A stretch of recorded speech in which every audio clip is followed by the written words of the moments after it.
So I'm just going to roll with this. All right. So my name is Mr. Cellini. You've probably seen some of my content on YouTube. I'm a certified social studies teacher here in the state of New York. And what I thought I would do, instead of doing a pre-recorded video, is I'm going to go through the January 2025 Global History and Geography Regents exam with you here live.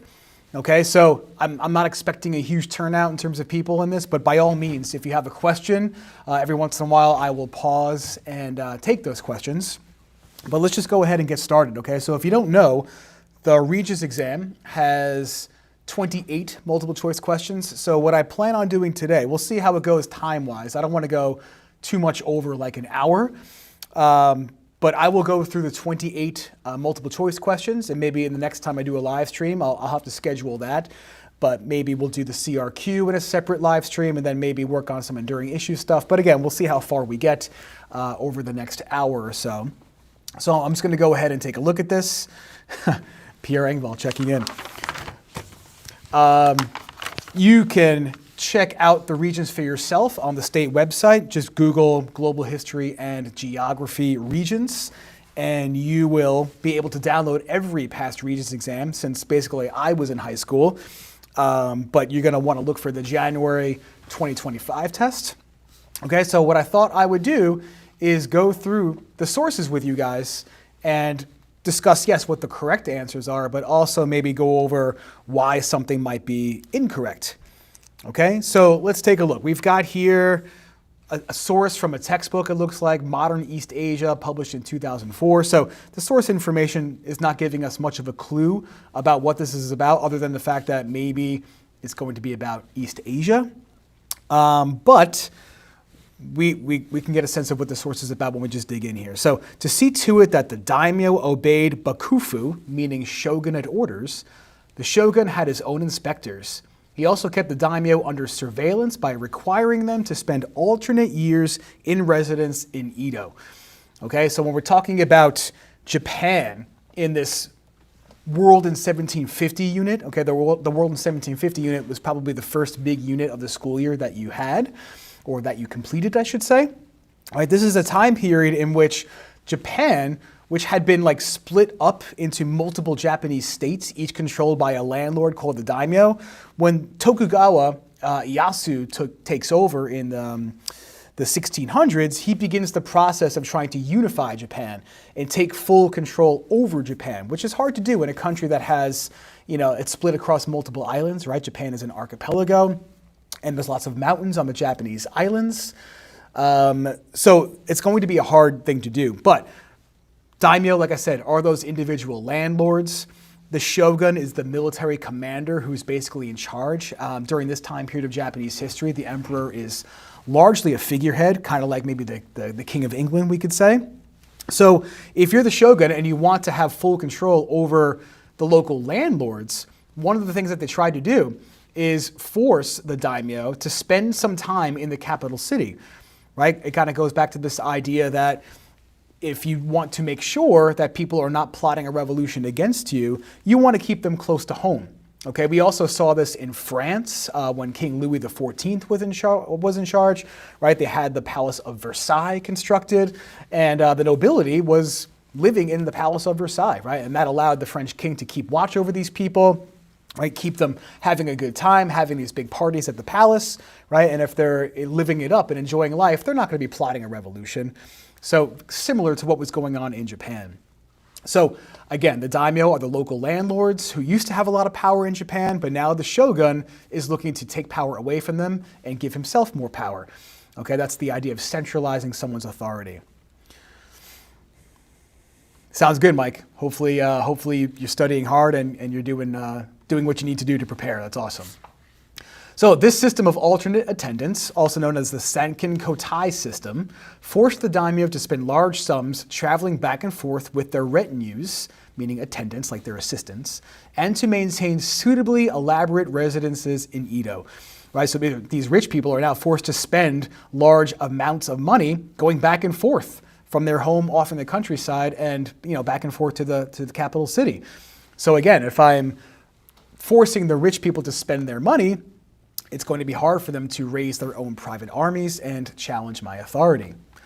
They were also called on to support public projects such as waterworks, so some kind of water project like maybe irrigation systems or some kind of plumbing, or the repair of the shogun's castle at Edo. But such extractions were not as burdensome as the constant expense of alternate attendance, right? So that was the most expensive thing, the fact that I had to have 2 homes and I'm always constantly traveling back and forth. That was a huge drain on my time and on my wallet and on my energy if I'm one of those rich daimyo landowners. So it's going to be hard for me to challenge the power of the shogun if that's the case. This requirement turned Edo into the capital not only of the Bakufu, which is the time period that the shogun is in charge, but all of Japan. No worries about interrupting me. This is supposed to be interactive. And like I said at the beginning, I'm new to live streaming, and I know there's a little bit of a latency here, so I will definitely get to your questions. I'm more than happy to do that, or write some notes about some topics if you'd like to see some of that. And also let me know if you can't see something clearly or if you cannot hear something clearly. I am wearing a clip-on microphone. Hopefully that's coming through. And hopefully you guys can see my document here on the camera okay. By all means, give me that feedback. That'd be great. So a historian would find this passage most useful for understanding right? So basically, if I'm doing research on Japan, what can I learn about Japan using this source? Obligations of the daimyo under the Tokugawa shogun is going to be our answer, right? Obligation is something that you have to do. And we have proof of that in the document, right? The daimyo have to, right, spend money to repair the shogun's castle. They have to spend money to help on public works projects such as waterworks. They have to spend money having multiple homes across Japan and always traveling back and forth. Okay, so an obligation is something they have to do. This whole source talks about things that the daimyo have to do under the rule of the Tokugawa shogun. Tokugawa is just the name of the family of shoguns during that time period.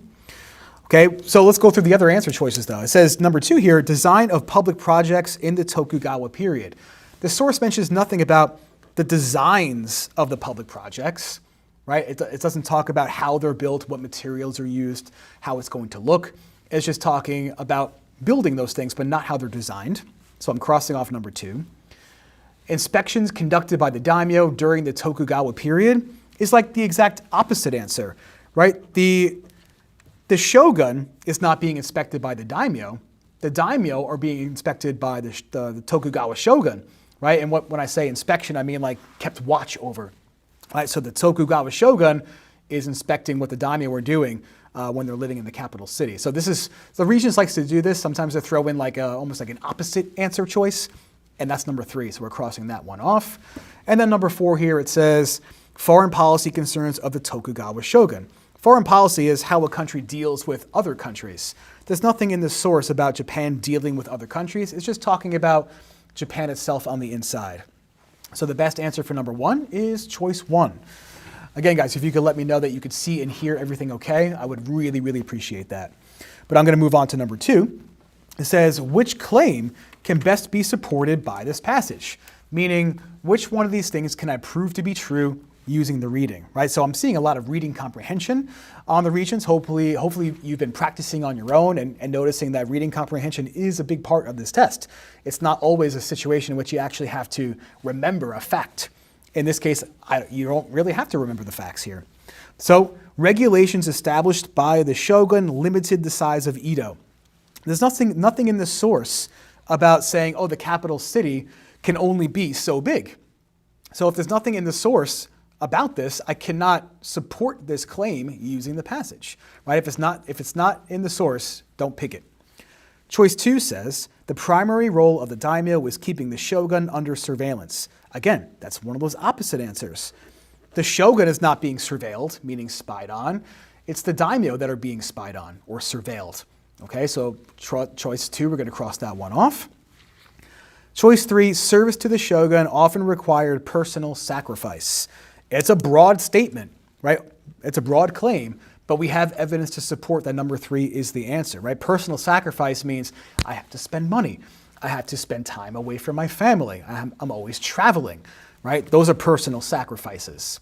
Choice forces, the daimyo and the shogun were equal partners in the governance of Japan. It doesn't look to me like they're equal, right? If they were equal, then the daimyo would not be bossed around, right? But that's the case. The daimyo are being told what to do. There are obligations and there are sacrifices that have to be made among those daimyo. So number 3 is the answer for question number 2.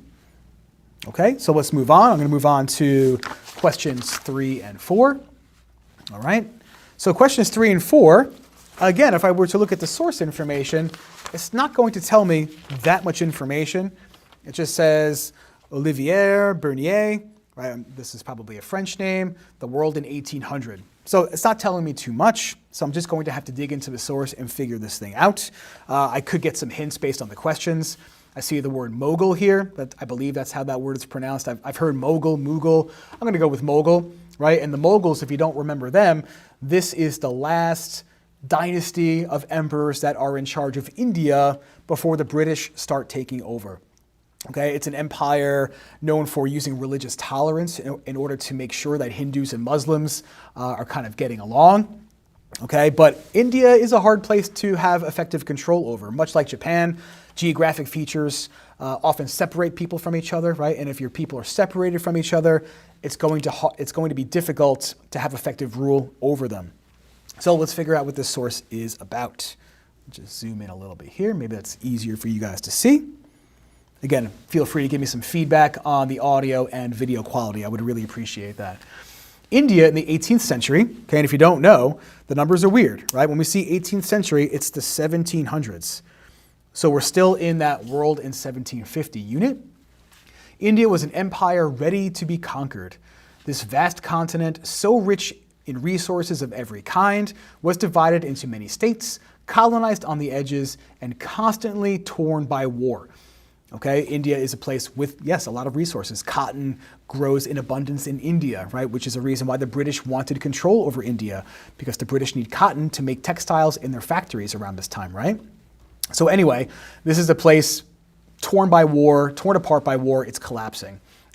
By the 1730s, the Mughal Empire, which had once ruled 2/3 of its land area, meaning the land area of India, had collapsed. New states had arisen in great numbers. Older states, once subordinated, to the empire, had recovered their full independence, and then there were the foreigners. Okay, so basically the empire is collapsing, and independent regions of India are declaring independence and ruling over themselves. Right? It would be like in this country, if the federal government disappeared, it would be every state for themselves, running their little smaller territories independently. So, but we also have a situation with foreigners happening in India here. Some foreigners, like the Portuguese in Goa, really did not matter. They controlled a port and its immediate hinterland, which is like the surrounding backcountry, in order to trade in spices, rice, ivory, precious stones, rare tropical woods, and silk, and that was the limit of their ambition. So the Portuguese are just controlling a port city on the coast, and maybe some land surrounding it, and their only goal is to make some money off of trade with India. Others like the French, had once hoped to have an empire in India, but Great Britain had defeated the French during the 7 Years' War, and they had been left with a mere 5 ports. So the French wanted to control more of India, couldn't do it because the British beat them in a big war. You'll learn about the 7 Years' War again in 11th grade. You might have heard of this as the French and Indian War, but that was a part of a larger global conflict at this time. There remained the British, or rather the oddest of entities, the East India Company. Okay, the East India Company is something to know about. This was a corporation whose sole job, I suppose, or purpose was to make money off of trade, right? Buy stuff from India at a cheap price and go back to England and sell it back to the British people, to the people of Great Britain. Okay, so the British government, hang on one second, guys, sorry. Automatic light timers in my classroom here. The British government gave the East India Company a tremendous amount of power. They had the ability to conquer land. They had the ability to raise their own army, right? We often talk about how in this country corporations have a lot of power, and they absolutely do.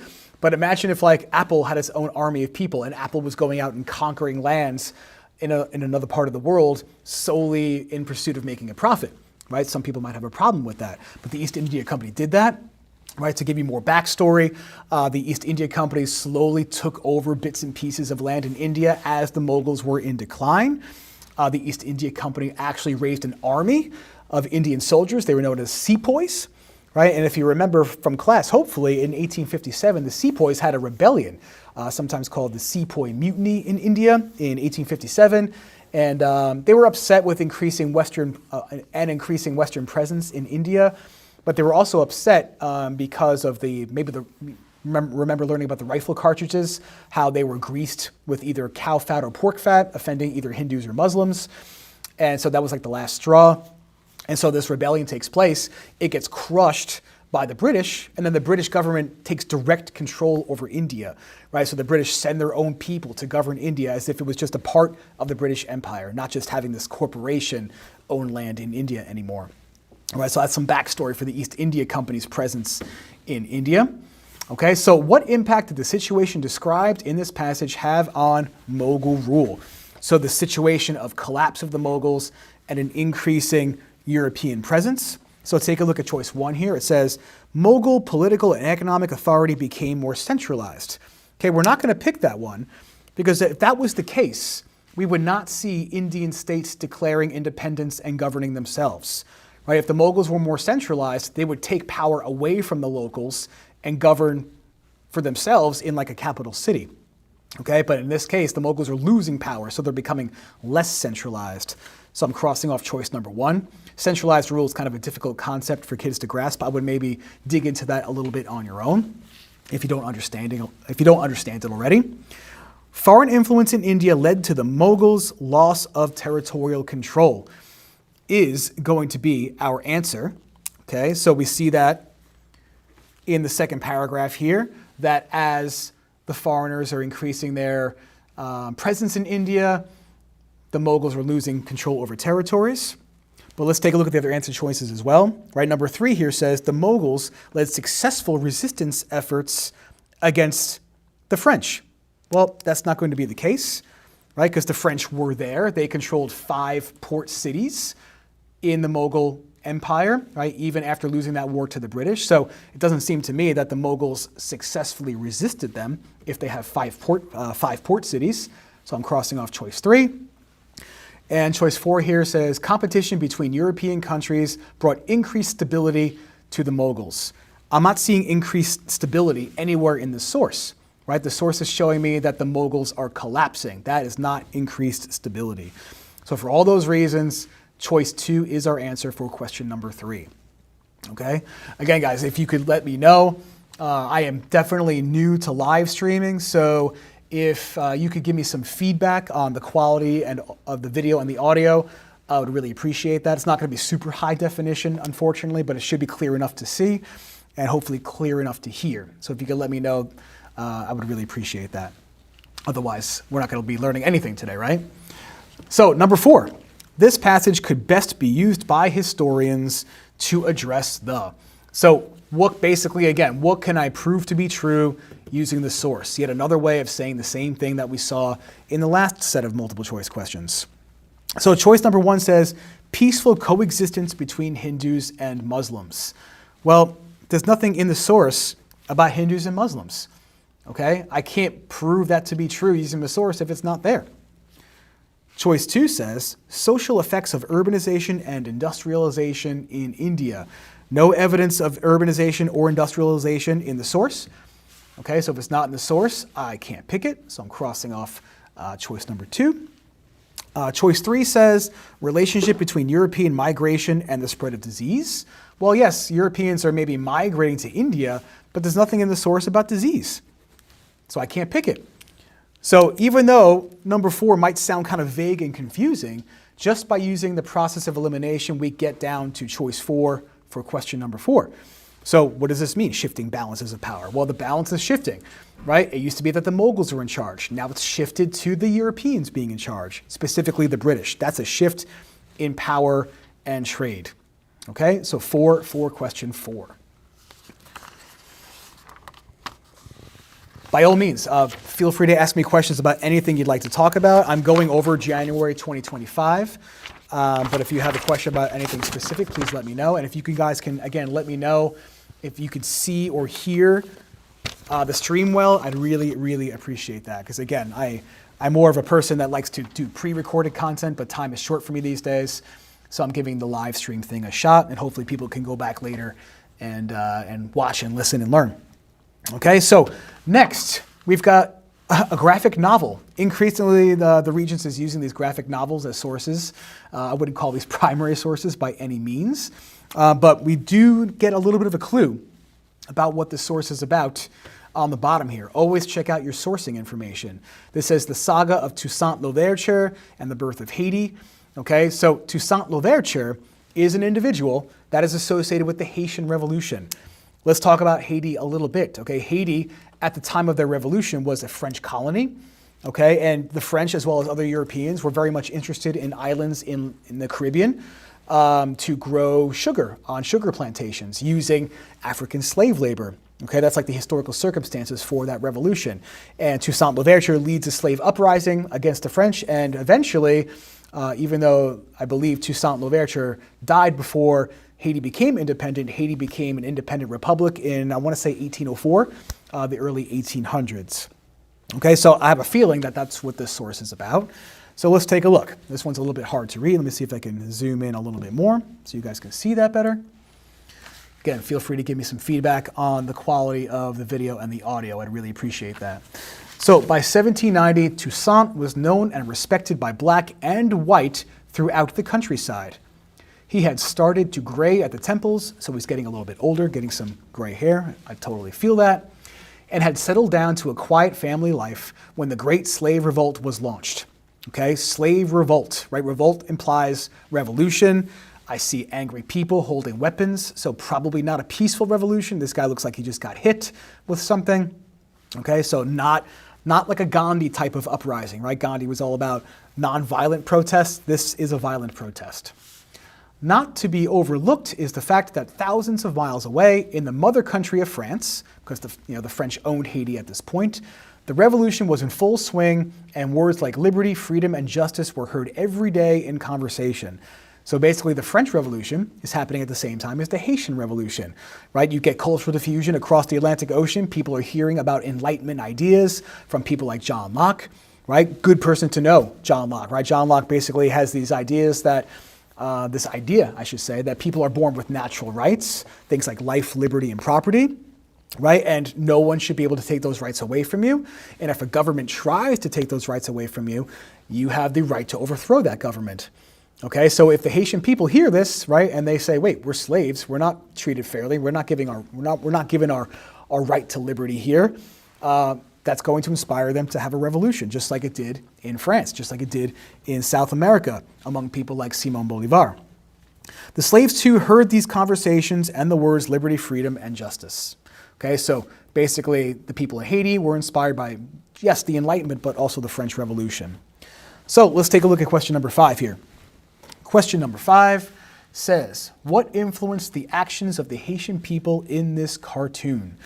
Right, so what caused the Haitian people to say, let's have a revolution? Choice 1 is not going to be our answer. Okay, it says the adoption of Marxist ideas led by revolutionaries in Haiti. Okay, guys, when you see Marxist or Marxism, that's Karl Marx. And you gotta know, like automatically, Karl Marx goes with communism. Okay, communism happens later in history. That's like the mid to late 1800s that Karl Marx is writing about communism in reaction to the injustices of the Industrial Revolution. Okay, not in reaction to the French Revolution. Kind of, sort of, all right? I don't want to get too confusing on this. But Marxism comes later. Communism does not inspire the Haitian Revolution. Marxism might inspire, I don't know, the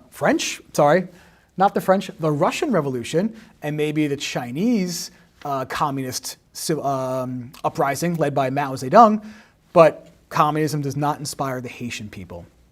All right, so I'm going to cross off number 1 for 5.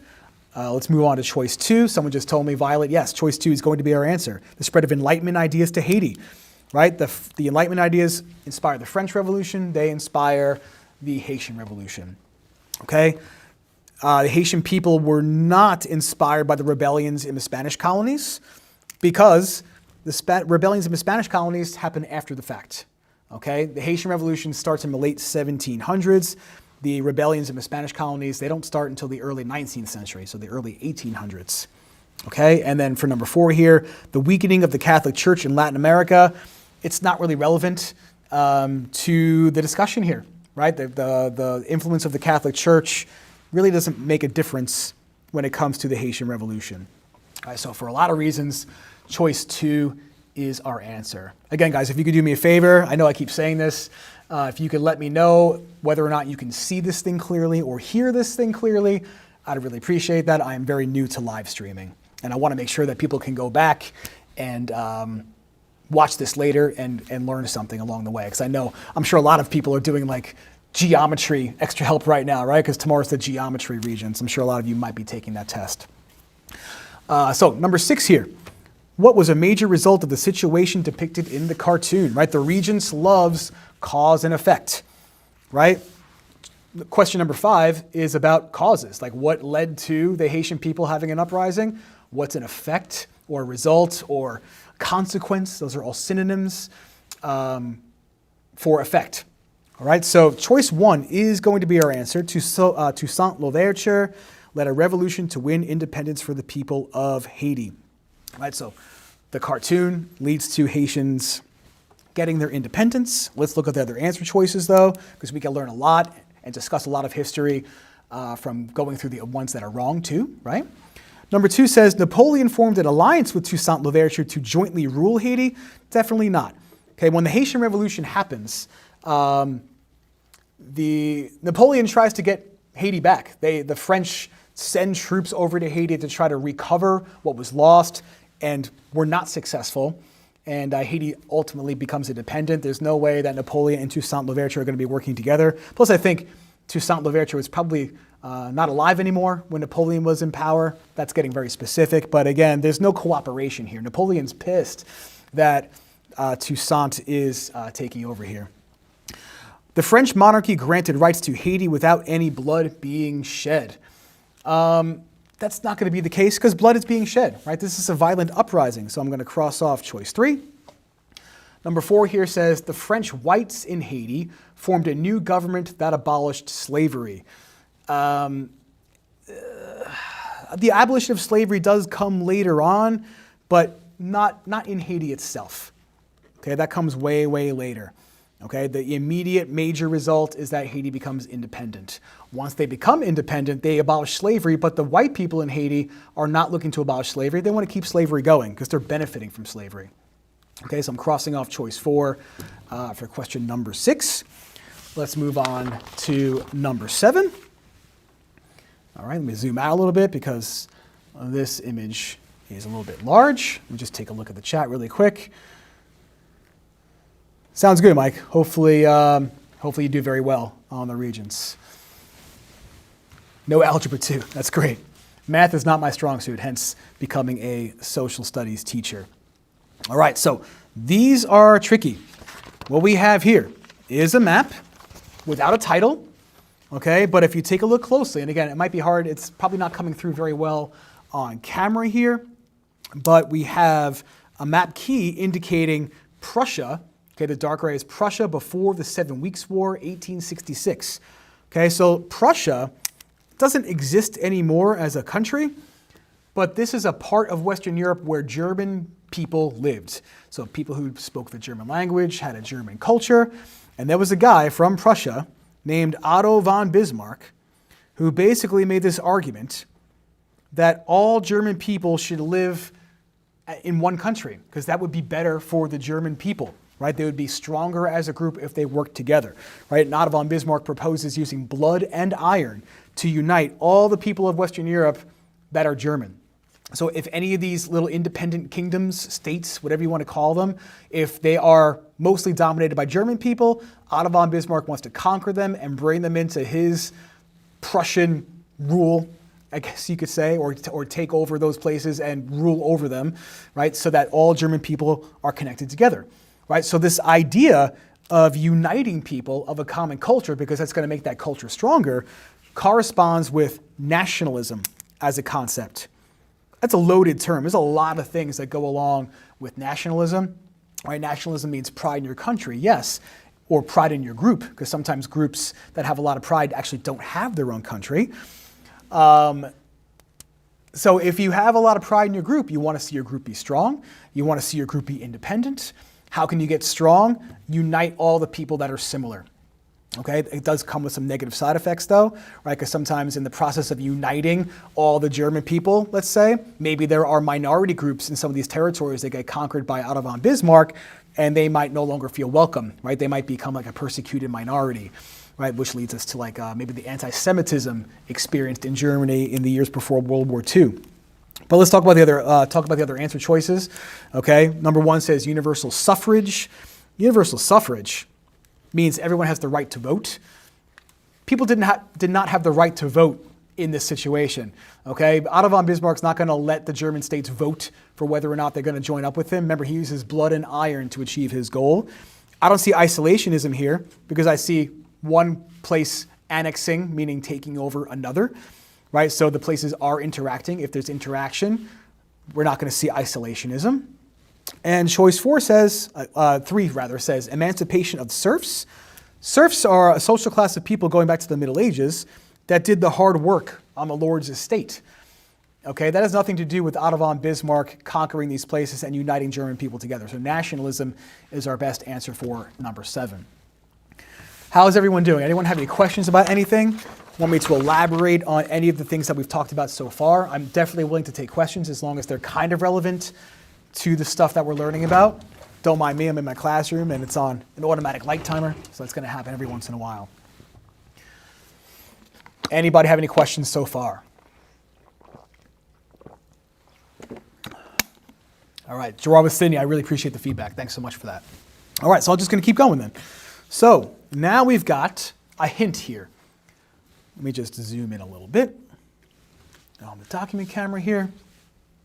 Again, if at any point you can't see something very well or cannot hear something, please let me know. Like I said a million times already, I'm very much new to the whole live streaming thing, and I'm not home with all my own equipment at this moment. Okay, so we've got history of the cotton manufacture in Great Britain. So manufacture means making stuff, and we've got Great Britain, and we've got 1835. So for me, I'm thinking this source is about the Industrial Revolution.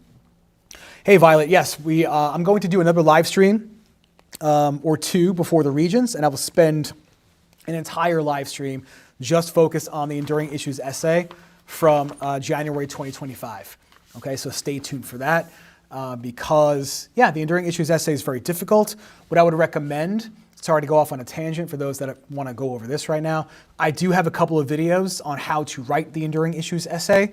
One I put out, I want to say it was last year, maybe the year before. Last year was kind of crazy for me too. I think I put it out like in June 2023.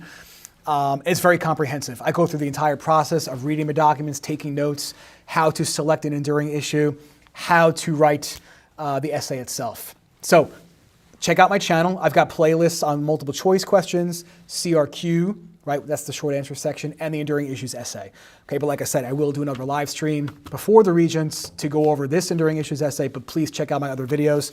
I'm sure they will help you out. Okay, so let's get into this. I'm thinking, like I said, this is about the Industrial Revolution, but let's figure it out for ourselves. In comparing the advantages of England for manufacturers with those of other countries, we can no means overlook the excellent commercial position of the country. Okay, so the position, meaning location of the country, is going to help commercially, I guess we could say, right? Commerce, business, trade, these are all basically synonyms. Okay? Intermediate, meaning in between the north and south of Europe, and its insular location, meaning it's an island location, which, combined with the command of the seas, right, the British have a strong navy. If you're going to live on an island, you're going to have a strong navy, secures our country from invasion or annoyance. Okay, so having protection is absolutely going to help with your business, okay, because you don't have to worry about your ships being attacked or your land or your factories being attacked, right? The United States, for example, has always, for the most part, enjoyed the protection of the Atlantic, let me rephrase that, has been protected by the Atlantic Ocean and the Pacific Ocean. Okay, so we've had to deal less with being attacked than countries that don't have water protecting them, right? So the British have some degree of protection because they are an island, but still close to the European countries to help with trade. The German Ocean, the Baltic, and the Mediterranean are the regular highways for our ships, and our western ports command an unobstructed passage to the Atlantic and to every quarter of the world. So basically, the British are in a really nice spot for trade, and being an island is going to help them be protected, which is, again, good for business. So take a look at the question and the answers here. So number 8, which claim is best supported by the passage? Again, it's reading comprehension. You could probably get this question right if you didn't read the source because you might know a little bit about the Industrial Revolution. But take a look at choice 1. There are many diverse cultures in England because it is near the Atlantic Ocean. That might be true. I've been to England a couple of times, and yes, I've met people in England that have diversity when it comes to culture, but it's not in the passage. So even if a question is, or rather if an answer choice looks correct, the question is asking directly from the passage. Okay, there's no evidence of diverse cultures in the source, so do not pick it for question number 1. Number 2 here says the proximity of England to Germany makes it vulnerable to invasion. Proximity means closeness. And yes, England is fairly close to Germany. It's not that far away. But the source makes the claim that it's protected, right? Their territory is secure. So if they're saying in the source that the territory is secure, I can't say that England is vulnerable, right? England is protected. Choice 3 says England has many economic advantages because of its island location. Yes, that's going to be our answer. Right? What are the economic advantages? They have clear access to the Atlantic and to every part of the world to help with trade. Choice 4 is one of those weird opposite answers. England is isolated from overseas trade networks. They're not isolated, right? They're connected to every part of the world. Isolated is the opposite of that. So 3 for question number 8. Number 9 here says, which turning point is most closely associated with the geographic context described in this passage? Let's make sure we understand this question, guys, right? Turning point is a major historical event that forever shapes or changes human history. There are many big ones that you've learned about this year. I would argue that all 4 of these are major historical turning points. The only one goes along with this source, I would argue. And geographic context is a way of kind of expressing this idea of what is happening on the land or what is unique about the land and its resources that leads to some history happening there. Right, typically on the Regents, I shouldn't say typically, every once in a while in the CRQ section, for example, they'll give a question about Africa and they show a map of Africa and they're going to say, you know, what's the geographic context for what's happening in the map? And if the map is showing European imperialism, the geographic context is, hey, there's a lot of natural resources in Africa, which explains why the Europeans made that a destination for colonization. So what's special about the land and so forth is that the land is good for trade. The Industrial Revolution is the best turning point that is associated with this particular document.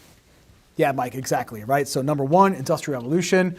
The Great Depression is a turning point, but it's not associated with the passage. That's a bad time economically. This is talking about the good economics, I guess we could say. Russian Revolution is a turning point, has nothing to do with the passage, right? We're talking about England here and Russia here. They don't make sense together. World War I is definitely a historical turning point, right? Especially if you're a country in like the Middle East that gets taken over as a mandate. More on that a little bit later if you have no idea what I'm talking about. But again, has nothing to do with the things talked about in the passage. So Industrial Revolution, right, relies on manufacturing things, relies on trade, business stuff. So choice 1 for number 9. Definitely get in the habit. I know you're going to want to rush through the Regents. Get in the habit of using process of elimination, guys, right? All right. So numbers 10 and 11 correspond with the source. The source is from an author from Nigeria. Okay, Nigeria is in Africa. So we've got a source here about Africa. And if you didn't notice yet, the Regents, 1835 also does give it away. Good call, Mike, because that's the time period of the Industrial Revolution. Excellent. Right, so if you haven't noticed, the Regents goes in like order of the things you've learned about this year. Right, we started with the World in 1750 unit, then we moved into the French Revolution ideas, Enlightenment ideas, Latin American revolutions, which is like late 1700s, Now we're in the Industrial Revolution unit, and now we're in, I'm going to guess, and I know because I've taken this test a million times and I'm going over it with my own students in class, but this is going to be about imperialism in Africa. And yes, draw with Sydney, the scramble for Africa applies here, right? Which means that the Europeans are looking to take over parts of Africa as quickly as possible in pursuit of markets and resources. And the Berlin Conference is that event in which the Europeans came up with the rules for how to conquer and control parts of Africa. So, Berlin Conference, yes, goes with number 10, but let's take a look at the source and make sure we understand why. Does the white man understand our custom about land? So white man here is probably going to imply, it definitely does, right, the Europeans. So obviously Europeans have arrived and don't understand the culture of Nigerians. So imperialism is happening. How can he when he's not even speak our tongue? Tongue is language, which I know is weird. Pardon me. But he says that our customs are bad, and our own brothers who have taken up his religion also say that our customs are bad. Right? So Europeans are saying African traditions are not great, and that the religion of the African people is not good, right? Because remember, the Europeans are trying to push Christianity on the people of Africa. How do you think we can fight when our own brothers have turned against us? The white man is very clever. He came quietly and peaceably with his religion. So maybe the first people to arrive in Africa were like Christian missionaries, right? People who want to spread religion. We were amused at his foolishness and allowed him to stay. Now he has won our brothers, and our clan can no longer act like one. And what this is referring to, this is complicated, but the Europeans typically practice this idea of like favoritism, I guess you could say. Right? Basically, it's like a divide and conquer strategy. You go into a place, you make friends with one group, right? And then another group in that territory is going to have some resentment, right? I'll give you an example of this that applies to something from later in the school year. When the Belgians were in control of Rwanda, for example, right? The Belgians allied themselves more closely with the Tutsis, and that caused the Hutus to be really ticked off with the Tutsis. Right? And that led to some resentment. And when the Belgians left Rwanda, the Hutus did some horrible things to the Tutsis living in Rwanda, right? That genocide that happened in that country in the early 1990s, right? Which again, all ties back to the Berlin Conference. We can make a case that European imperialism and the redrawing of boundaries and favoritism of one group over another divided African people apart and led to conflicts a little bit later in history. Okay, so yes, the Berlin Conference is the event most closely associated with imperialism in Africa. We're not going to pick World War II, because World War II was like a turning point for imperialism. After World War II, many European countries, probably mostly because they can't afford to hold on to their empires anymore, they start to let their colonies go. Congress of Vienna, I don't see too much on the Regents anymore, but this is an event that happens in Austria after Napoleon's final exile, in which the leaders of Europe tried to bring all the old kings back because Napoleon kicked all those kings out of power, and they looked to redraw the map to establish a better balance of power in Europe, so that the French could not, march across Europe and make an empire ever again. A confusing thing. I might take a look, at your review book for more on that. Treaty of Versailles happens after World War I. Right, when Germany is forced to pay reparations and they're punished in many other ways. So Berlin Conference is the best for number 10. Number 11 says, for which purpose could this passage best be used? Meaning, for what purpose? Meaning, for what reason can I use this thing? To show the perspective of indigenous people is going to be our answer. Perspective is opinion. Indigenous people means the people who already live in a place before someone else comes in, right?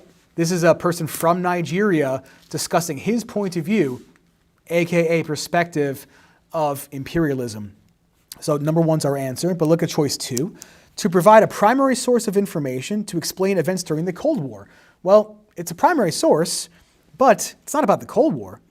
Okay, the Cold War happens between World War II and like 1991 when the Soviet Union finally collapses, and it's the time period of ideological competition between the United States and the Soviet Union. That has nothing to do with imperialism in Nigeria. Number 3, to give an example of resistance methods that could be modeled to other societies. Well, you can't make that claim because the source is basically saying that they're not able to resist in Africa because there's been so much division among the African people, right? They can they can no longer act as one. So no resistance is taking place. So I can't use the source to show that resistance is happening, right? Choice 4 says to develop policies of religious toleration and consideration of traditional cultures. Well, there's no example of tolerance going on here. In fact, it's the opposite, right? It's saying that basically the Europeans are intolerant of African religions, right? Their customs are bad, their religion is bad.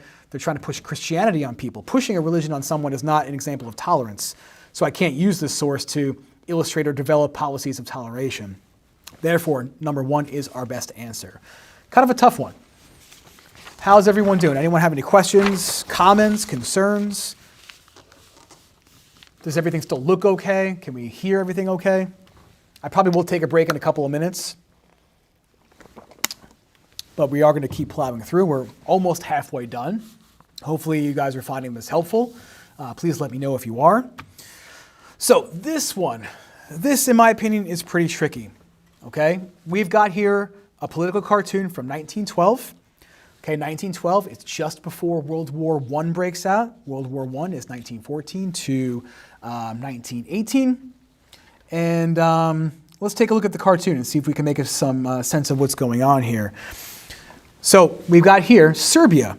If you touch me, I'll, well, who's touching the Serbian guy? It's Austria, right? If you make a move, I'll. So we could just spend a minute here talking about this relationship. There's a lot going on right here. Why these two countries are not so happy with each other, or empires are not so happy with each other. So let's talk about some of the history between these two around the time of World War I. Okay, so if you remember, Austria was an empire in Western Europe, and sometimes empires get so big that multiple nations or cultural groups or ethnicities, whatever you want to call them, live inside that empire. The Ottoman Empire was another example of this, a huge multi-ethnic empire. Okay, and Austria was so big that it started to take over some territory that the Serbians had in mind to take over for themselves. Okay, and this is very confusing. It's a hard thing to even explain to my own students, but there was a cultural group, let's say, in the Balkan Peninsula, where Serbia is. Okay, I probably should open up a map. Let me go ahead and do that. Hopefully you guys, let me change my screen for a second. I'm going to try a fancy live streaming feature here. Hopefully you guys can see my screen. I'm going to go ahead and try to do that. Give me 1 second here. Okay, hopefully you guys can see that. Let me pull up a map quickly of Europe. Can you guys see that? Are you seeing my screen? You probably aren't you? I'm having difficulty doing that. All right, I'm gonna have to go ahead and scrap that because that doesn't seem to be working for me at the moment. But anyway, there was a group of people that lived in the Balkan Peninsula called the Slavs. They still are living there. And much like the German people spread across multiple German states, Slavic people were spread across multiple states inside of the Balkan Peninsula. And so some Slavic people lived in Serbia. And Serbia wanted, much like Prussia, wanted to unite all Slavic people into one country. And so they were very upset when Austria was taking over lands that Slavic people lived on. One of those lands in particular was Bosnia. And you probably learned a little bit about conflict in Bosnia in the 1990s, but that's a story for later.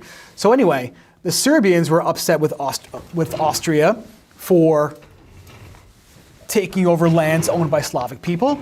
And one day a Serbian nationalist, who again wanted a country for Slavs in the Balkan Peninsula, conducted a terrorist attack, right? Assassinated the Archduke of Austria-Hungary, and that is going to lead to World War I. So by just analyzing this relationship, we can make some sense of the questions here. But if you take a look at these other relationships, you can kind of get a sense too of some people being upset. Russia's upset with Austria, right? And we know why, hopefully know why in history, because Slavic people lived in Russia, Slavic people lived in Serbia, right? So that explains why these countries are supporting each other, right? And that, going back to the beginnings of World War I, when Austria issued Serbia like an ultimatum after the assassination of the Archduke, Serbia basically told Austria off and did not follow the the ultimatum, right? And they could get away with that because they knew Russia would have their back. All right, so anyway, that's a very confusing situation. Maybe when I take a break, I'll try to figure out how to open up the map with you guys being able to see it. Again, I apologize. I'm using a new piece of software on my computer here in the classroom that I'm not so comfortable with, but hopefully we're learning something here along the way. Which event occurred as a result of a situation illustrated in the cartoon? Okay, what happens here is the assassination of the Archduke of Austria. Okay, that's why Austria is mad with Serbia, because the Serbians, or one Serbian I should say, assassinated the Archduke. If we look at the other answer choices though, we can learn a lot from them. Right, so number 1 here says the sinking of unarmed ships by France. Sinking of unarmed ships from France, by France I should say, that's not a thing that really happens, right? This is more associated with unrestricted submarine warfare done by Germany during World War I. That has nothing to do with this. The installation of the Weimar government, that's the democratic government of Germany that's put in place after World War I. So yes, that's a result of the situation shown in the cartoon, but this one happens first. Okay, the assassination happens first, so that's the one we have to go with. So I'm crossing off number 2. The rejection of the Treaty of Versailles, yes, it's rejected by the Germans, but it is accepted. Okay, and it does happen, but this one happens first. Okay, so the assassination is the first result. So we're going to go with number 4 for number 12. Kind of a tough one. Number 13 here says, based on this cartoon, which statement best describes the cartoonist's point of view? Point of view meaning opinion, perspective. Look at choice 1 here. It says, European militarism prevented conflict. Pardon me. Well, we know that's wrong to begin with, right? Militarism is one of those mania causes of World War I that maybe your teacher talked about with you in class. Militarism, alliances, nationalism, imperialism, assassination. So militarism leads to World War I, okay? And I see conflict happening here, okay? So we're not preventing conflict, I'm seeing it happen. So I'm crossing off number 1. Number 2 here says, European peace relied on collective security. Well, collective security is this idea that countries are working together to prevent war or to stop war. That doesn't happen until much later. After World War I, they attempted this with this thing called the League of Nations. That's a little bit after the fact, okay? And so since that's after the fact, the cartoonist was not influenced by ideas of collective security. So I'm crossing that off, and I don't see security happening here. I see conflict, right? And lack of peace. A system of European alliances caused the escalation of tension in Europe is our answer. Why is that? Because I see some countries having the backs of others, right? Serbia is being threatened by Austria, but Russia is saying if you touch that little feller, the little feller meaning Serbia, right? That implies that Russia has Serbia's back. Germany looks like it's going to be protecting Austria from Russia, right? So that to me looks like alliances. And again, we know that alliances is part of the mania causes that lead to World War I. Choice 4 says Serbia was able to avoid getting involved with other European countries. I mean, if you're assassinating the prince of an empire, that doesn't mean, or that doesn't show me lack of involvement. That to me sounds like direct involvement. So I'm going to cross off number 4 for question number 13. Let's move on to number 14. Actually though, if you guys could just give me a second, I'm going to see if I can figure out how to pull up another tab here in my live stream so I could show you a map. Just give me 1 second while I attempt to do that. And again, my apologies for being a little bit of a newbie here when it comes to streaming. If you have a second to let me know how everything is going, that'd be great. Would really appreciate that.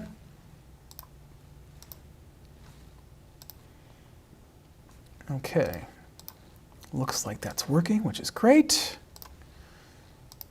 Let me see if I can pull up a map and show you what I'm talking about regarding Austria.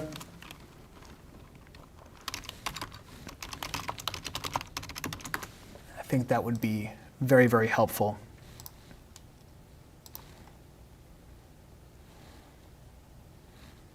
Where's my go-to map? My apologies, give me 1 second. I probably should have had this up earlier.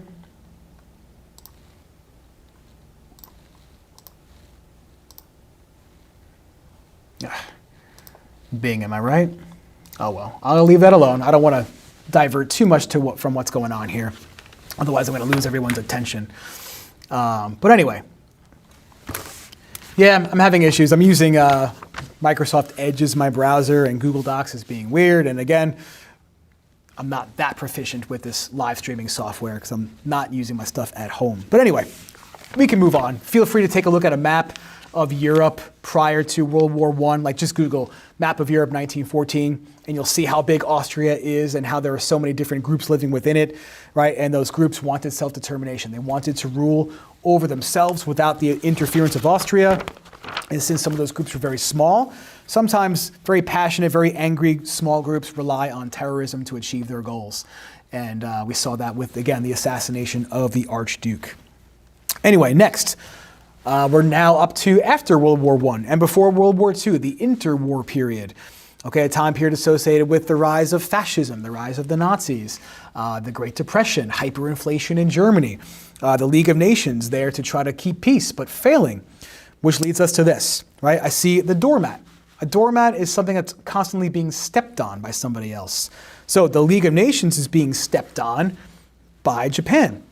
Okay, so what's going on behind the scenes of this cartoon? Japan, before World War II, is expanding its empire.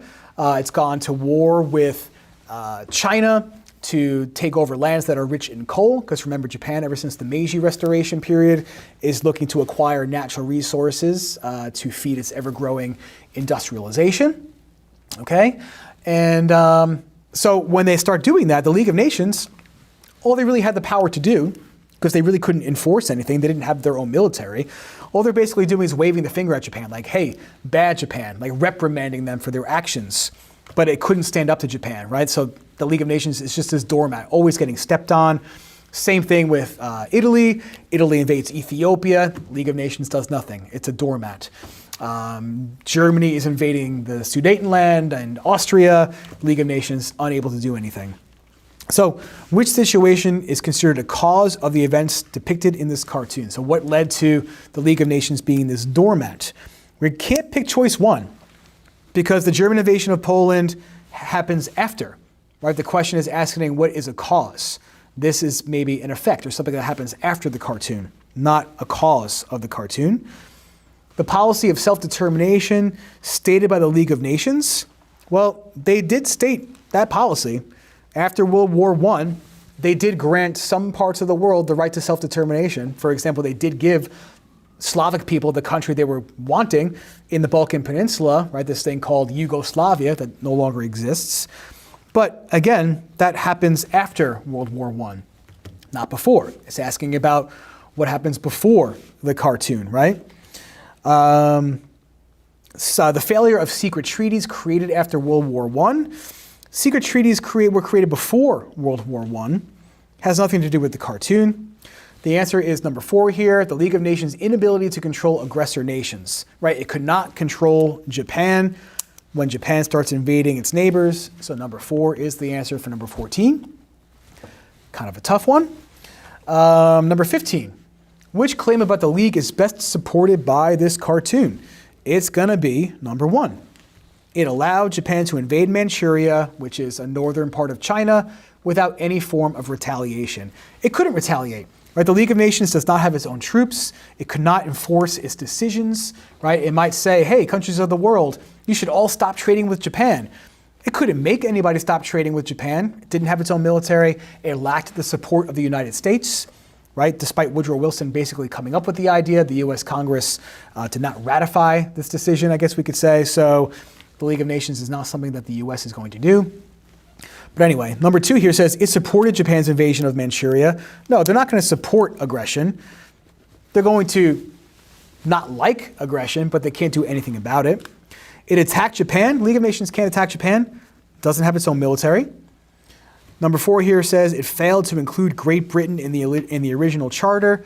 Great Britain was involved in the League of Nations, right? It's the US that was not involved.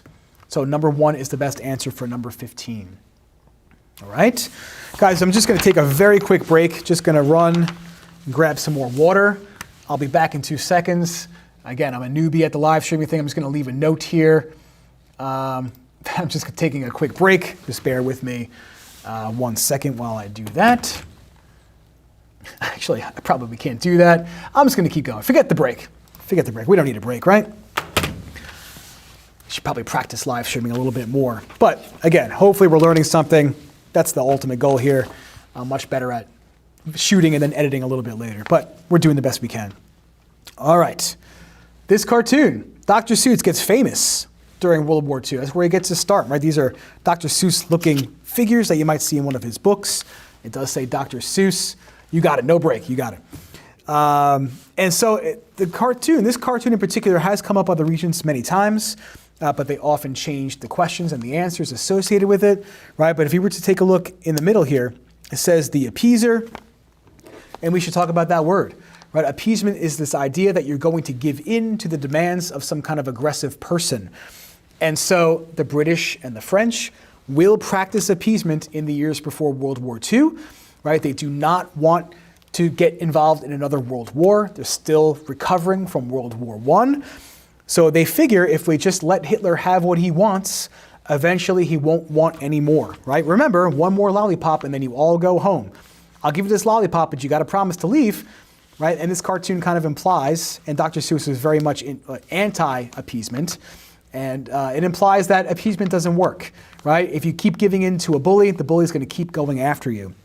So how does this relate to the social studies? Well, the British and the French decide at this thing called the Munich Conference that they're going to let Hitler have a piece of land in Czechoslovakia called the Sudetenland, because Hitler argues that mostly German people live there, therefore it should be part of Germany.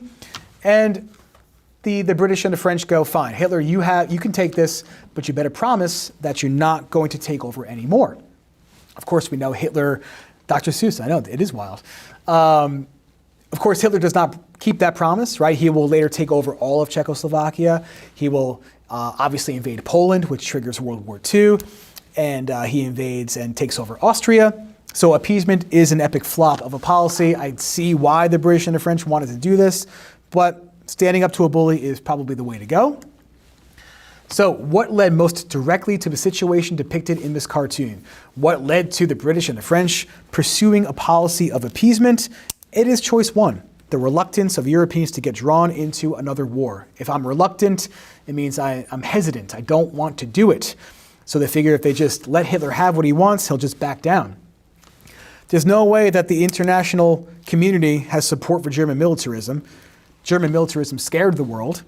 Success of European peacemaking, there's no success, right? We saw that there's aggression happening in the world in the years before World War II, so I don't see successful peacemaking there. The Allies' demand for German war reparations, that doesn't happen until after World War II, right? It's asking about what led to appeasement. This is, before World War II. This is after. So number one is our answer for number 16. What was an immediate effect of the actions depicted in the cartoon? So here's an effect question now, right? 16 cause, 17 effect. It's not going to be choice one. The US enters World War II. It's saying immediate effect. The United States does not enter World War II until December 1941, right? When Pearl Harbor is attacked. So yes, the US enters World War II after the appeasement thing, but not immediately. It is choice number two. The Nazis proceeded to take over new territory, right? Because again, appeasement failed. They took over Austria. They took over all of Czechoslovakia. They invaded Poland. Look at choice three. Wilson's 14 points allowed Germany to rebuild its military. This is after World War I, yes, but if you remember, with the Treaty of Versailles, the Germans have to get rid of most of their military, not rebuild. Number four, Nazi leaders were tried for crimes against humanity at Nuremberg. Yes, that does happen, right? Those people that participated in the Holocaust were put on trial, but that's not immediately after the cartoon. That's way, way later. I think the Nuremberg trials start at the end of 1945 and go into late 1946. This is before World War II. All right, so number two for number question 17. Let's move on to number 18 here. And we're moving right along the historical timeline. We're now up to the Cold War, all right? And it says US blockades Cuba, tells Russ lay off. Okay, this refers to the Cuban Missile Crisis, all right? So if you remember that, basically the United States discovered that Cuba was getting nuclear missiles installed by the Soviet Union, And so we put ships around Cuba to prevent the Soviets from finishing the job. And that could have triggered World War III because perhaps the Soviet Union would have started firing on our boats, but they didn't. They backed down and we averted a disaster. Experts say Berlin blockade is backfiring. Okay, so if you remember, the Cold War division of Germany is very confusing, right? You had a communist East Germany, but the entire city of Berlin was in East Germany, despite Berlin also being split in half, right? West Berlin being the communist, East Berlin being communist, West Berlin being capitalist and democratic. But Stalin did not like the fact that there was a capitalist West Berlin in the communist zone of Germany. So he figured, okay, let's cut off the roads and railroads to West Berlin, and then the people will be forced to become communist. It doesn't work because the British, the French, the Americans used the Berlin airlift to bring supplies to the people of West Berlin. And so the Berlin blockade did not work. Czechoslovakia invaded by Russians and 4 other Warsaw Pact forces. They opened fire on crowds in Prague. Warsaw Pact is the communist version of NATO, right? NATO, the North Atlantic Treaty Organization, it's still around, was an attempt to join the United States together with the Western European countries to contain the spread of communism. There we go, lights are back on. And so to counter that, the Eastern European Warsaw Pact consisted of the Soviet Union and the Soviet satellite states around the Soviet Union. And Czechoslovakia was one of those communist satellite states. In the 1960s, they tried to become more democratic, and the Soviet Union invaded Czechoslovakia to put that reform effort down. So anyway, let's look at the question here.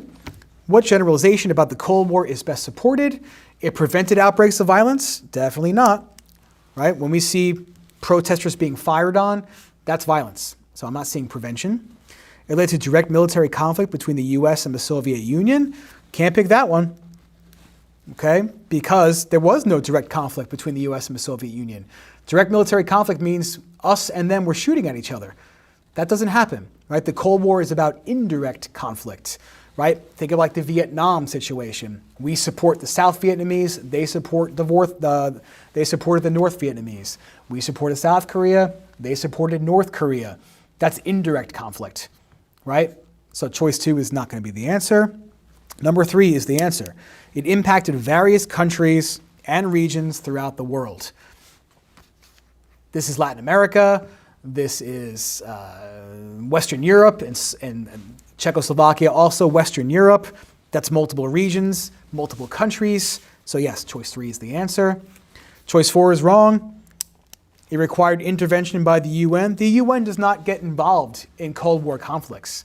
Okay, not to get too off track or too complicated, but basically, the UN doesn't do anything unless the Americans and the Russians both agree that it should do something, right? And you're not going to get those two countries agreeing on much of anything during the Cold War. Therefore, the UN is not doing much during the Cold War. Maybe after the Cold War, they step it up a little bit, but not much here. Okay, so choice 3 is the answer for number 18. Kind of a tricky one. 19 and 20, not too bad. Communist paradise. Okay, so it might be helpful to be able to recognize people in political cartoons. If I see communist paradise and I see a guy on the top holding the hammer and sickle symbol, right? That's the symbol for the Soviet Union. This is going to be Karl Marx, big bushy beard. Guy with the goatee is going to be Vladimir Lenin. Guy with the mustache is going to be Joseph Stalin, right? The big 3, I guess, communists of Russia, I guess we could say, even though Karl Marx was not Russian. He influenced these guys, right? But down here, I can't believe my eyes. What do my eyes see? I see communism in a casket being taken away, implying that communism dies. And who's leading the parade, I guess you could say, or the procession? It's going to be Mikhail Gorbachev. How do I know? Typically, he's bald in these cartoons, and he's got a birthmark on his head. Hard to see here, okay? So what's being depicted in the cartoon is the collapse of the Soviet Union. Soviet Union dies, right? Implying collapse. The rule of Tsar Nicholas is not going to be the answer, right? This says 1991. Tsar Nicholas is gone by like 1917. long before. Creation of the International Criminal Court, I believe that's 2002 or 2005. Basically a permanent court system set up to put people on trial if they do crimes against humanity or attempted genocide. That has nothing to do with the fall of communism. Choice 4, the decrease in the power of the Orthodox Church. Religion does not really play a role in the collapse of communism. Okay, remember in communism, religion is frowned upon. All right, so number 3, the collapse of the Soviet Union is shown here. What policy contributes to this? It's Gorbachev's policy of glasnost. You got to know 2 Gorbachev policies, glasnost and perestroika. Glasnost provides more freedom of speech and the right to protest among the Soviet people. And so when people start being able to speak out and share information, people start to get a sense of some of the horrible things that were happening in the Soviet Union. Constant rebellion, constant protest leads to the weakening of Soviet society. Perestroika is when they start bringing in elements of capitalism, right? If we're bringing in some capitalism, that's going to lead to the decline of communism. So yes, Gorbachev is responsible for that. Vladimir Lenin, long before 1991, Stalin's 5-year plans is like the peak of the power of communism, not the collapse. Deng's 4 modernizations, Deng Xiaoping, or Deng Xiaoping, my apologies, it's pronounced Deng. He is going to be like the Gorbachev of China, right? And he's going to bring in some capitalism into China, but it doesn't show a collapse of communism in Russia like the cartoon does. So 4 is the best answer for number 20. Feel free to ask questions or provide feedback. I would love to hear from you guys. I appreciate you all tuning in. Hopefully this is helpful. Again, I'm kind of running off the cuff here, given that I don't really have the luxury of shooting and editing a video these days, but hopefully a live stream is helpful. And again, if you're just tuning in, I'm just going to be doing multiple choice today, and I will tackle CRQ from the January 2025 Regents and the Enduring Issues essay another time. So, a source from Kwame Nkrumah. Kwame Nkrumah is an African nationalist leader, okay, a lot of pride in being African, therefore not wanting his people to be conquered by Europeans. So let's take a look at the source. I reminded the people that our land was our own, and that we did not want to continue to live in slavery and under the exploitation and oppression. That it was only under full self-government that we would be in a position to develop the country so that our people could enjoy the comforts and amenities of modern civilization. So basically, first couple sentences, it's just good practice in general, guys, to try to stop after a couple sentences and see if you understand what the source is even about. Give me 1 second while I adjust my camera. Sorry about that. So basically, he's saying here that the people were oppressed, and the only way that people are going to get better and become more modern is if they have self-government, meaning independence. I explained to them the necessity for backing our demand for self-government with a program of positive action employing legitimate agitation, newspaper and political educational campaigns, and the application of strikes, boycotts, and non-cooperation. Kwame Nkrumah is like the Gandhi of Africa, right? Boycotts simply means not buying products from the person or business or country that you want to attack or hurt, I guess we could say, right? So not violent, but certainly going to cause some damage. So nonviolent protest. I advised against diplomacy and deception, as I pointed out to them that the British, as past masters themselves of diplomatic tactics, would far prefer to have from us frankness and firmness. So let's not waste time being diplomatic. The diplomatic means, or diplomacy means getting together and trying to talk about a solution, right? He says, let's not waste our time with diplomacy. We're not going to be able to talk this thing out. The British are not going to leave unless we resist somehow. A policy of collaboration and appeasement would get us nowhere in our struggle for immediate self-government. So let's not work together with the British. Let's not give in to the British. We got to fight back, but non-violently. Hey, what's up, Bubbles? Which claim is most plausible based on the information in this passage? Look at number 1 here. It says, Britain avoided diplomacy in dealing with the Africans. Well, they didn't avoid it, right? It's said in the source, and I know this part of the source is confusing, that the British were past masters, or in the past they were masters of diplomatic tactics. If they were masters of diplomacy, they're not avoiding it. So don't pick that one. That's a tough one, though. Kwame Nkrumah wanted independence from Britain is going to be our answer for number 21. That's implied here, right? Self-governance, or self-government, excuse me, is another way of saying independence. Number 3 here says, self-government for European colonies only required education. Can't pick that one. It's not just requiring education, right? It's requiring strikes, boycotts, non-cooperation, not just being educated. European powers encouraged colonial demands for freedom. Definitely not, right? Why would the European countries want to do that, right? They want to hold on to their colonies, not encourage them to break free. So 2 is the answer. Number 22, which leader used similar methods, right? So who else used nonviolent protest? Well, Ho Chi Minh was violent. He's using nonviolent, sorry, I shouldn't say that, right? He's using violent resistance against first the French, who controlled Vietnam, and later the Americans, who started coming in the late 1950s. So he's a violent protester. Mao Zedong was violent, right? He's going to war in China, right? There was a civil war period in which the communists were fighting against the nationalists. So that's violent. Ayatollah Khomeini launches a pretty violent Islamic revolution in Iran in 1979, right? What was violent? Well, the U.S.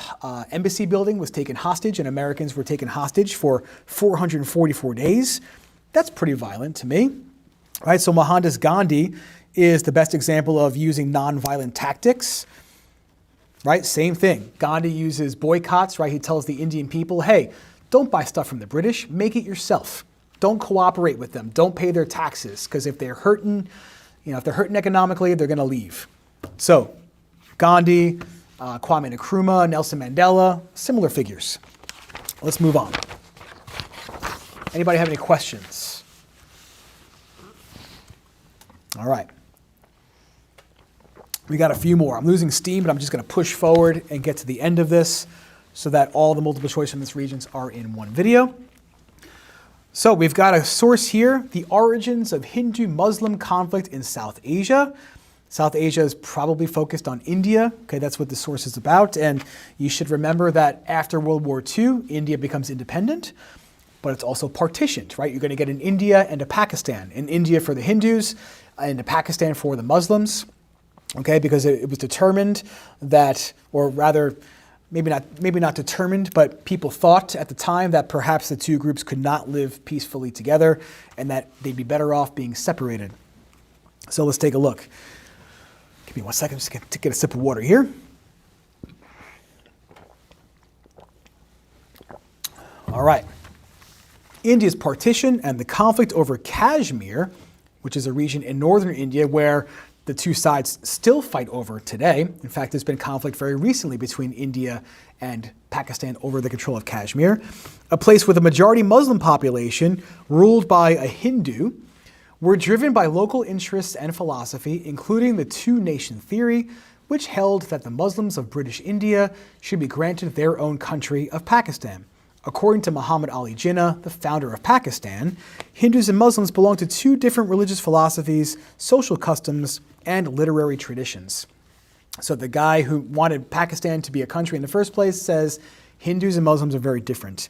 They neither intermarry nor eat together, and indeed they belong to two different civilizations, which are based mainly on conflicting ideas and conceptions. Right? So if you're trying to analyze this and go, what is he talking about? What's different? Right? Hindus and Muslims are different religiously. Muslims practice a monotheistic religion, right? They follow the 5 pillars of Islam.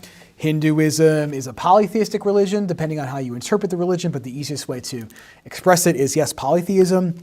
So a fundamental difference there. And there is a history of some conflict between the two groups in South Asia.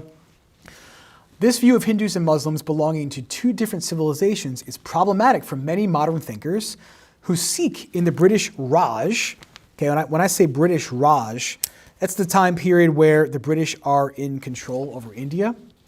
So people are looking for an explanation for the subcontinent's divides.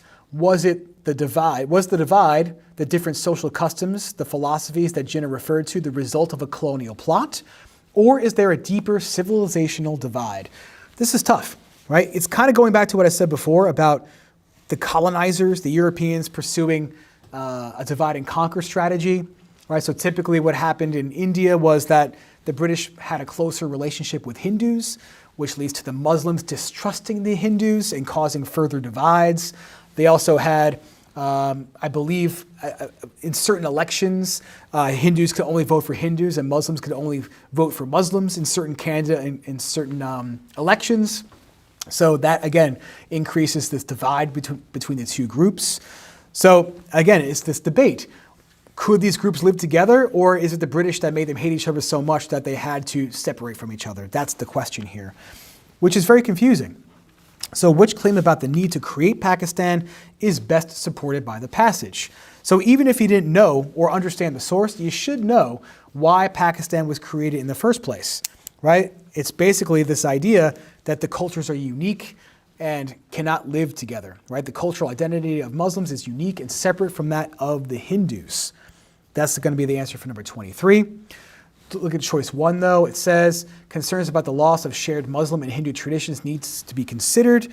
It's saying that they don't have shared traditions, right? Their traditions are separate and unique in the source. Local residents should determine whether Kashmir is controlled by Muslims or Hindus.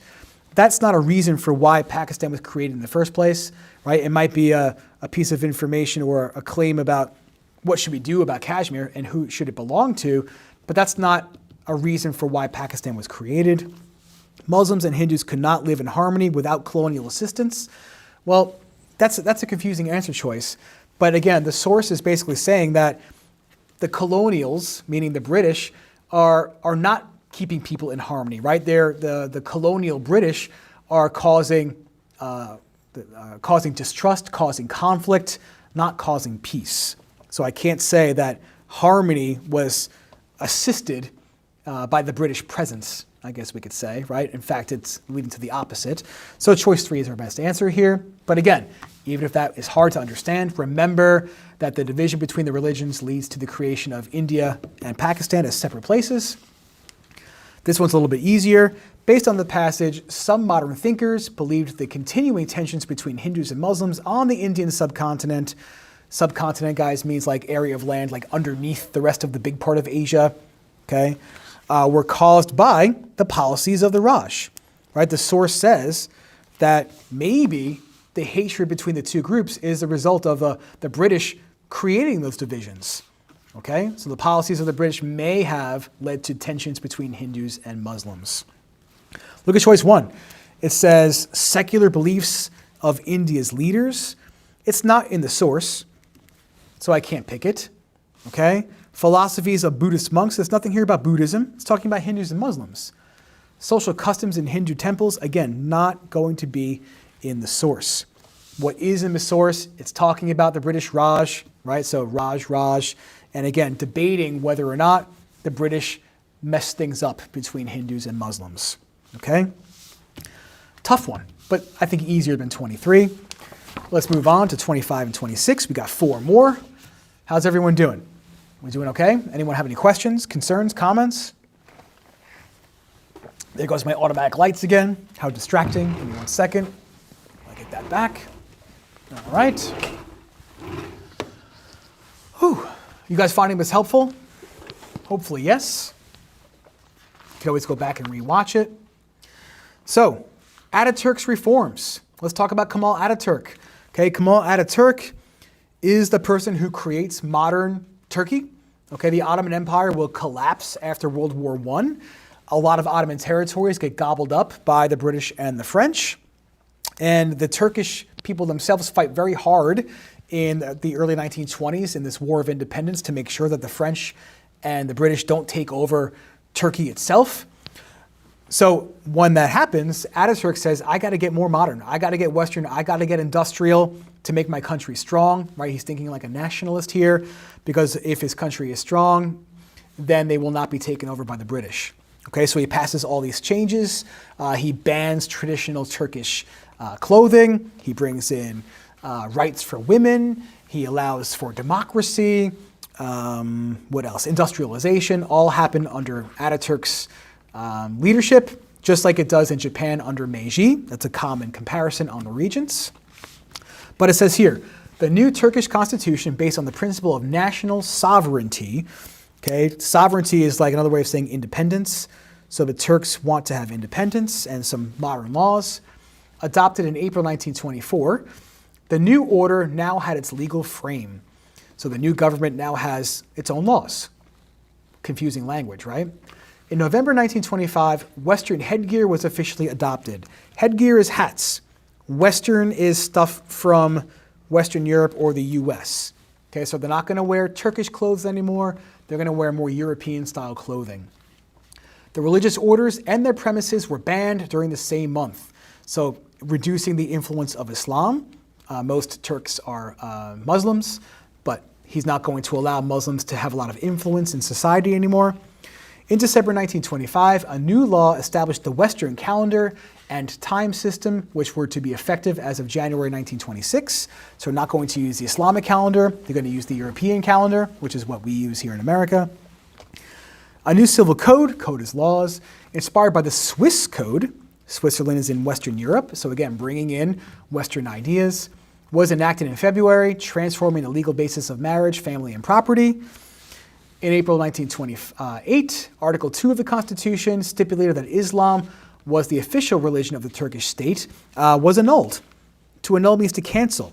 So no longer will Islam be the official religion, and that should open the door to more diverse religious practices in that country, right? And freedom of religion is a common practice in the Western democracies. And remember, he's westernizing, copying the West. Latin numbers were adopted, Latin alphabet adopted, Arabic script or Arabic alphabet rejected, right? So basically using the letters and numbers that we use here in the US. What inference, meaning what educated guess about Ataturk is best supported by the passage? Well, what do you think? Look at number 1 here. Strict believer of Adam Smith's ideas. Adam Smith does not come up by name a lot on the Regents anymore, but when you see Adam Smith, you think capitalism, you think laissez-faire, you think profit motive, supply and demand, minimal government interference in the economy. This is not a source about laissez-faire capitalist ideas, so I'm crossing off number 1.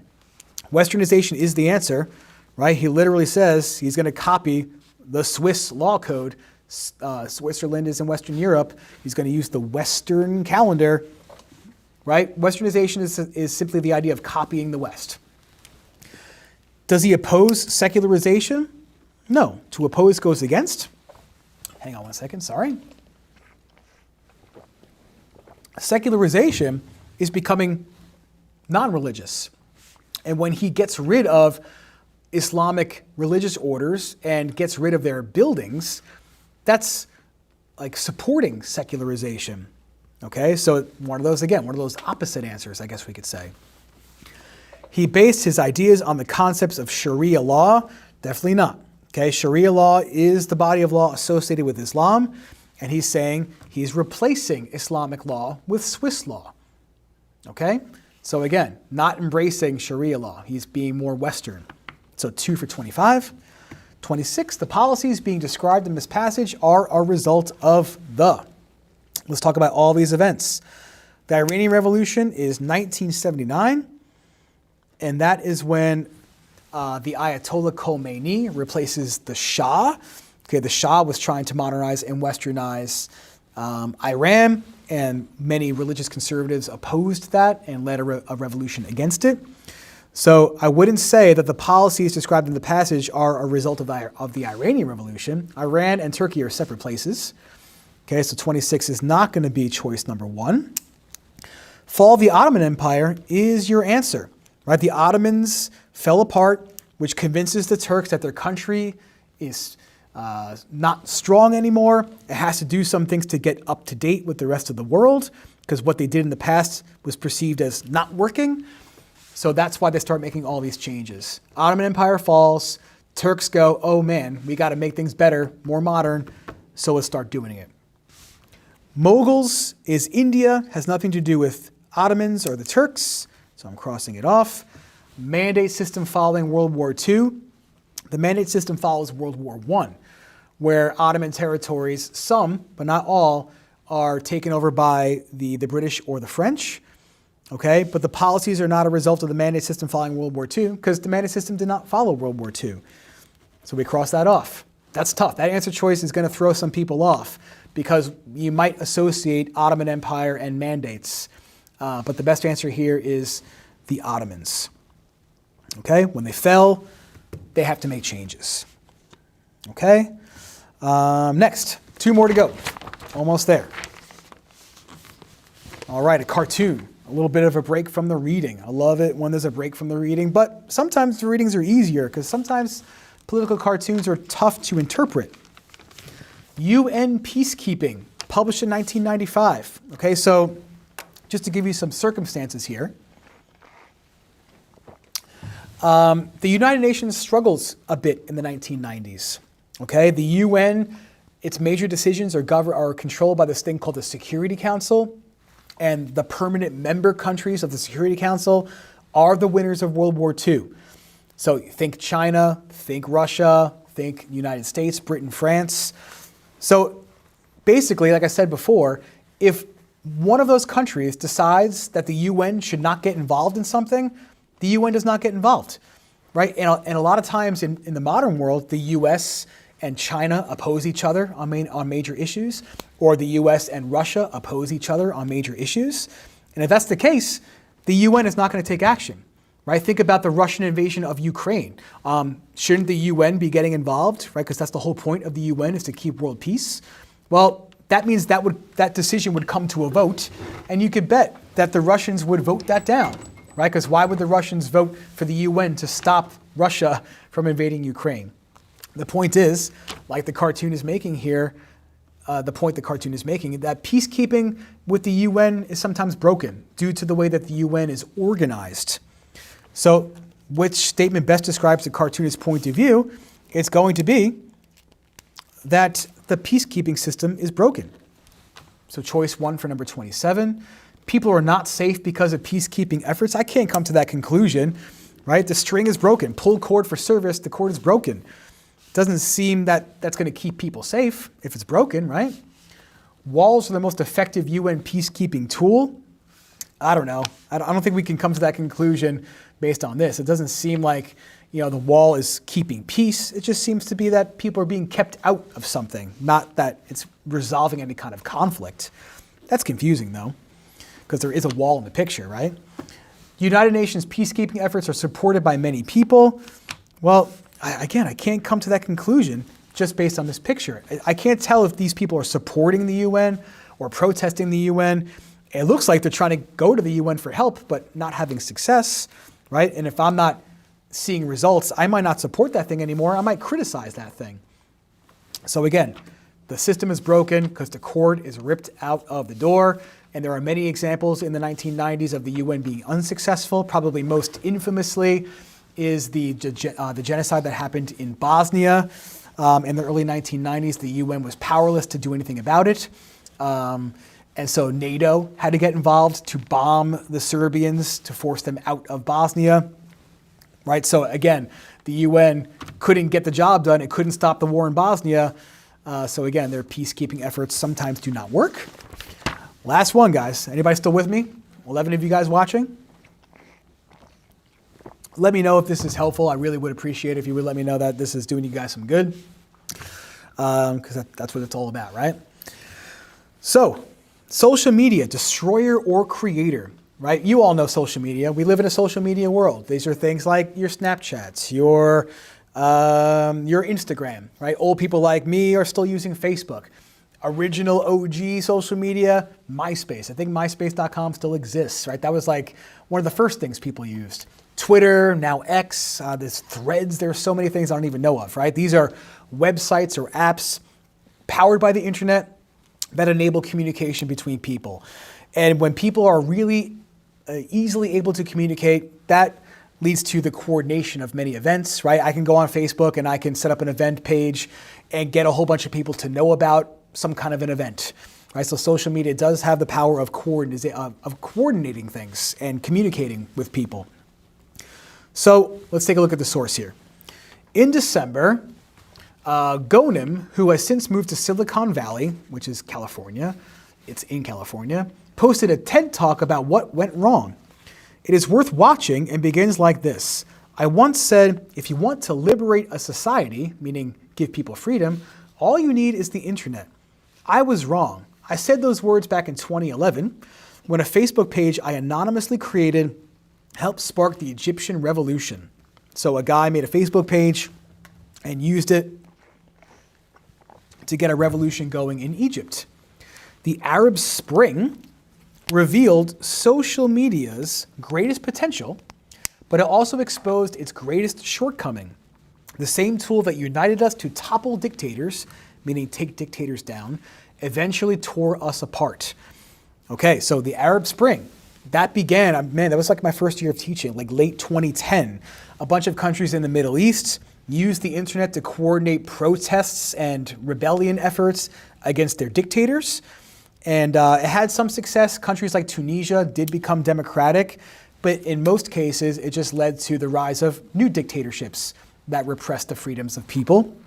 And social media played a big role in people's ability to get those protests off the ground. In 2010, social media was still brand new. But social media also creates some problems. It can tear people apart, right? And you have to know a little bit about how social media works in order to understand that, right? When people, I guess, sound off in the comments, right? They make their opinions known. Maybe that fuels conflict. And you also should know about, again, how social media makes money.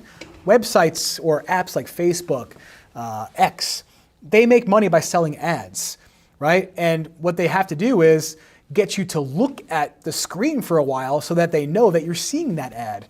So what do? They show you things that they know you're going to like and look at so that you're more likely to see certain advertisements, right? And what they do is they build a whole profile of data about you, right? Based on literally how long you spend looking at a post, right? They could track the things that you like, dislike, and comment on, right? And they can come to a conclusion about you. It might not be fully accurate, but it's surprisingly accurate, right? They'll figure out whether or not you're a Democrat or you're a Republican. So let's say that Facebook figures out you're a Democrat, right? They're going to show you things that go along with your particular point of view and bash the other side, right? That way, you know, they could better sell you on an advertisement. You're more likely to see an advertisement if you're looking at the app, and you're going to look at the app when it shows you things that you like to see, right? So that might make you mistrust the other side or not understand the perspective of the other side if you don't ever see the opinions of the other side, right? That's the stuff that goes on behind the scenes on social media that we might not be aware of. So long story short, social media allows for communication, but it might, based on how it works, drive us apart from each other.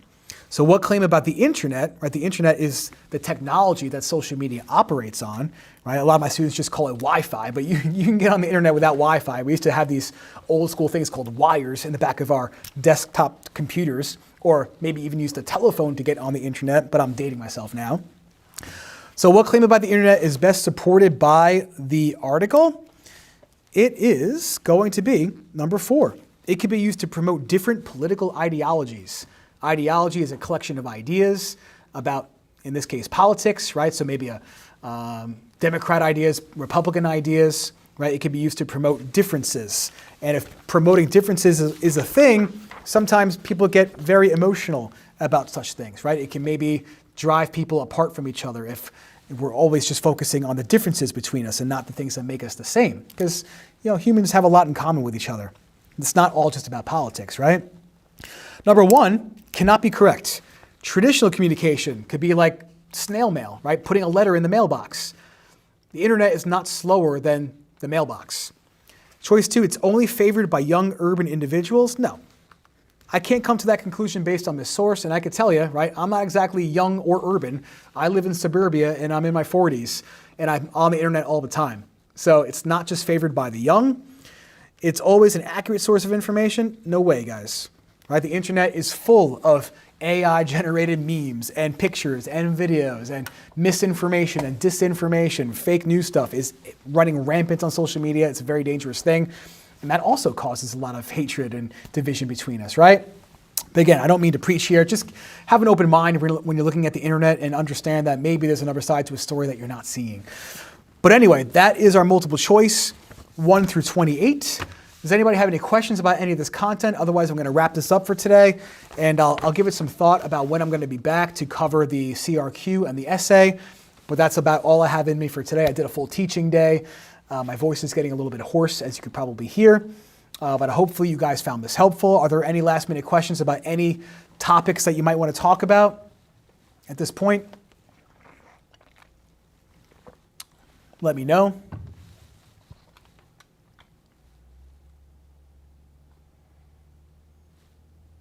All right, guys. So I guess no questions, but feel free to drop a comment after this live stream is saved on YouTube, and I'll be happy to answer that for you. All right? So thanks for coming, and I'll talk to you guys soon. Take care.